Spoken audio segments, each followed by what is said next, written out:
दोस्तों, अंतर्राष्ट्रीय राजनीति में रिश्ते बहुत नाजुक होते हैं। लेकिन लगता है ईरान हर हाल में भारत के साथ अपनी दोस्ती निभाना चाहता है। तभी तो सिर्फ 24 घंटे के अंदर भारत की नाराजगी पर उसका जवाब भी आ गया।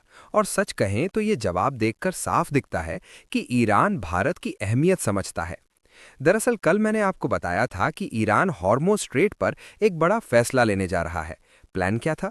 जो भी जहाज इस रास्ते से गुजरेगा उससे पैसे वसूले जाएंगे, चाहे वो ऑयल टैंकर हो या कार्गो शिप। हर नाक से की जाने वाली आवाज किसी को देना पड़ेगा ट्रांजिट टोल। और रकम सुनकर तो आप भी चौंक जाएंगे, लगभग 20 लाख डॉलर तक का चार्ज। अब सोचिए, ये वही हॉर्मोज स्ट्रेट है जहां से दुनिया का बड़ा हिस्सा तेल गुजरता है। यानी ये फैसला सिर्फ ईरान का नहीं, पूरी दुनिया की इकोनॉमी को हिला सकता था। लेकिन जैसे ही ये खबर भारत तक पहुंची, भारत ने तुरंत कड़ा रुख अपनाया। सीधे शब्दों में ईरान से कहा गया, हॉर्मोज स्ट्रेट को टोल नाका बनाने की कोशिश मत करो, क्योंकि ये रास्ता सिर्फ ईरान का नहीं है, इस पर कई देशों का अधिकार और हित जुड़े हुए हैं।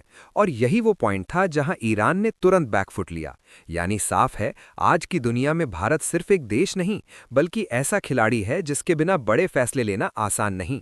ये पूरा मामला अब और भी दिलचस्प होता जा रहा है, क्योंकि बात सिर्फ एक देश की नहीं, बल्कि पूरी दुनिया की है।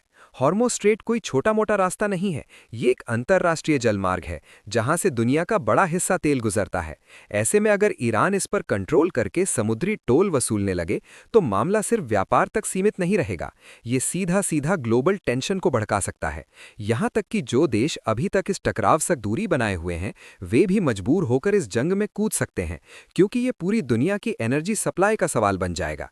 इसी बीच ईरान की तरफ से एक नया बयान भी सामने आया है, जिसने कहानी में नया ट्विस्ट ला दिया है।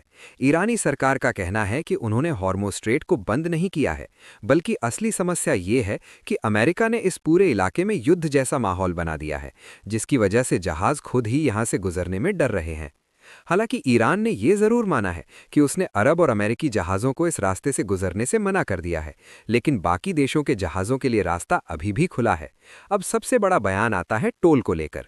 ईरान साफ कह रहा है कि समुद्री शुल्क तो लिया जाएगा, लेकिन हर किसी से नहीं, सिर्फ उन्हीं देशों के जहाज़ों से वसूली होगी जो फिलहाल ईरान के खिलाफ खड़े हैं, जो उस पर नए नए प्रतिबंध और प्रस्ताव ला रहे हैं। ईरान अपनी दलील में यह भी कहता है कि हॉर्मोज स्ट्रेट का आधे से ज्यादा हिस्सा उसके जल क्षेत्र में आता है, इसलिए अगर कोई जहाज उसके हिस्से से गुजरता है तो युद्ध जैसी स्थिति में उस पर शुल्क लगाना उसका अधिकार है। यानी साफ है, ये सिर्फ टोल नहीं बल्कि एक स्ट्रेटेजिक गेम है, जहां हर कदम सोच समझ कर रखा जा रहा है और दुनिया सांस रोककर इस पूरे घटनाक्रम को देख रही है।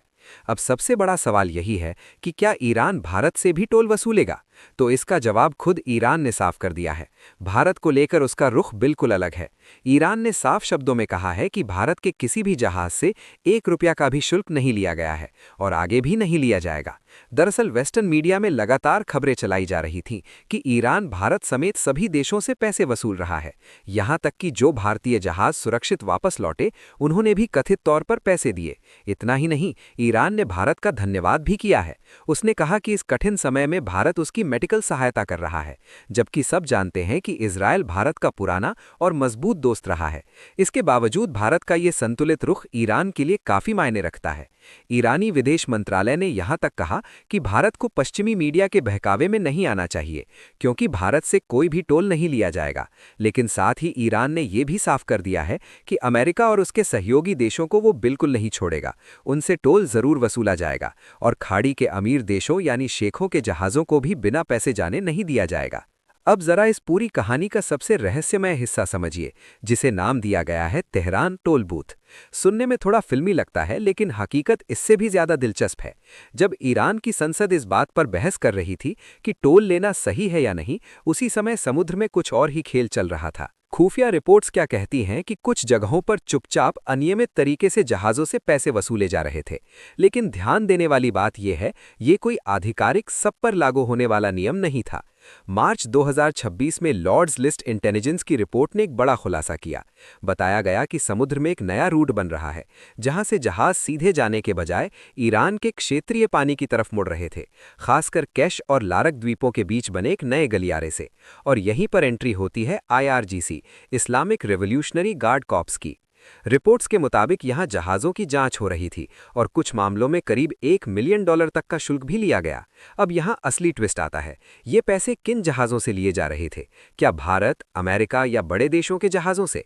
नहीं, असल में जिन जहाज़ों से पैसा लिया गया वे थे ज़ॉम्बी टैंकर, यानी ऐसे जहाज़ जो पुराने रिटायर हो चुके जहाज़ों की पहचान पर चल रहे थे और अक्सर प्रतिबंधित देशों के तेल के गुप्त व्यापार में शामिल होते हैं। इन्हें ही कहा जाता है शैडो फ्लीट। अब समझिए असली गेम। ईरान यहाँ किसी बड़े देश से टकराव नहीं चाहता था, बल्कि उसने टारगेट किया उन जहाज़ों को जो कानूनी रूप से कमज़ोर थे, जिनके पीछे कोई ताकतवर नौसेना नहीं थी और जो पहले से ही ग्रे जोन में काम कर रहे थे। यानी रिस्क कम, वहाँ से रेवेन्यू निकालो। अब दूसरी तरफ इस पूरे मामले पर अंतर्राष्ट्रीय प्रतिक्रिया भी तेज़ हो गई। 22 से ज़्यादा देशों का एक बड़ा गठबंधन, जिसमें UAE, UK, France, Germany, Japan और ऑस्ट्रेलिया शामिल थे, उन्होंने साफ कहा, हॉर्मुज़ में इस तरह का दखल वैश्विक सप्लाई चेन के लिए खतरा है और समुद्र में आवाजाही की आज़ादी अंतर्राष्ट्रीय कानून का मूल अधिकार है। अब सबसे बड़ा क्लियरेंस यहीं आता है। काफ़ी जगह ये खबर फैली कि भारतीय जहाज़ों से भी $1 मिलियन का टोल लिया गया, लेकिन असल रिपोर्ट क्या कहती है? ऐसा कोई पुख्ता सबूत नहीं है और पश्चिमी समुद्री एजेंसियों ने भी साफ किया, टोल ज़ॉम्बी टैंकरों ने दिया था, भारतीय जहाज़ों ने नहीं। यानी भारत के जहाज़ सुरक्षित तरीके से गुजर गए और यही बनी भारत की एक बड़ी कूटनीतिक जीत। क्योंकि इससे पहले स्थिति क्या थी? ईरान के दबाव और खतरे के कारण हॉर्मुज़ रूट लगभग ठप होने लगा था और इसका सीधा असर भारत पर पड़ा।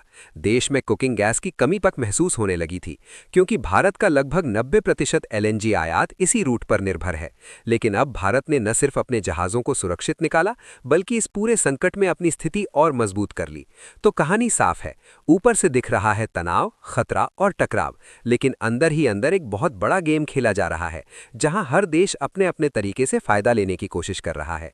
यानी तस्वीर पूरी तरह साफ है।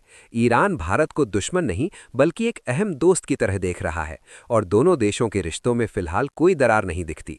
वहीं दूसरी तरफ वेस्टर्न मीडिया लगातार कोशिश कर रही है कि भारत और ईरान के बीच दूरी पैदा हो, क्योंकि अगर ये रिश्ते मजबूत रहे तो भारत को तेल के लिए दूसरे देशों पर उतना निर्भर नहीं रहना पड़ेगा। दोस्तों, 23 मार्च की एक बहुत ही राहत देने वाली खबर सामने आई है। हमारे बेहतरीन कूटनीति का असर अब दिखने लगा है। हमारे विदेश मंत्री एस जयशंकर ने ईरान के विदेश मंत्री से सीधे बातचीत की, जिसका नतीजा ये हुआ कि जो 22 से 28 जहाज वहां फंसे हुए थे, उन्होंने अब बाहर निकलना शुरू कर दिया है। इसी के अगले ही दिन यानी 24 मार्च को भारत के लिए रसोई गैस ले जाने वाले 2 बड़े जहाज जगवसंत और पाइन गैस हॉर्मुज़ जलमरु मध्य के सुरक्षित रास्ते से निकलकर भारत की तरफ बढ़ चले हैं। और इनके अंदर क्या है? 92,612 टन एलपीजी, यानी पूरे भारत की एक दिन की जरूरत के बराबर गैस। और ये जहाज निकले कहां से? ईरान के लारक और किश द्वीपों के पास से, जहां पहले से भारतीय नौसेना के 3 युद्धपोत तैनात थे, ताकि भारत के हर जहाज को फुल सुरक्षा मिल सके। यानी तस्वीर साफ है, एक तरफ डिप्लोमेसी, दूसरी तरफ नेवी की ताकत, और दोनों मिलकर भारत की सप्लाई लाइन को बचा रहे हैं। अब सरकार ने एक और बड़ा कदम उठाया है। फाइनेंस मिनिस्ट्री सोच रही है कि 1000 करोड़ रुपए का वॉर रिस्क कवर फंड बनाया जाए, ताकि ऐसे खतरनाक इलाकों में भी भारतीय जहाजों का इंश्योरेंस हो सके। यानी आगे की तैयारी भी शुरू। लेकिन इस कहानी का एक और डरावना पहलू है, जो सिर्फ तेल या गैस तक सीमित नहीं है। इस जलमार्ग के बंद होने का असर सिर्फ कच्चे तेल या गैस तक ही सीमित नहीं है, बल्कि इसने पूरी दुनिया के सामने एक बहुत बड़ा मानवीय संकट खड़ा कर दिया है। सेव द चिल्ड्रन नाम की संस्था की एक ताज़ा रिपोर्ट दिल दहला देने वाली है। हॉर्मुज़ का रास्ता रोके जाने के कारण सूडान, यमन और अफगानिस्तान के 4 लाख से ज्यादा मासूम बच्चों की जान बचाने वाली दवाइयां दुबई में ही फंसकर रह गई हैं। इस वजह से 90 से ज्यादा प्राथमिक स्वास्थ्य केंद्रों पर ताले लगने की नौबत आ गई है। साफ है कि ईरान का ये कदम सिर्फ सेना या अर्थव्यवस्था को ही नहीं, बल्कि इंसानियत को भी गहरे संकट में डाल रहा है। अब सवाल आपसे है, क्या ये सिर्फ खबरों का खेल है या सच में कोई बड़ी रणनीति चल रही है? अपनी राय नीचे कमेंट में जरूर बताइए, और अगर वीडियो पसंद आई हो तो लाइक, शेयर और चैनल को सब्सक्राइब करना मत भूलिए। जय हिंद।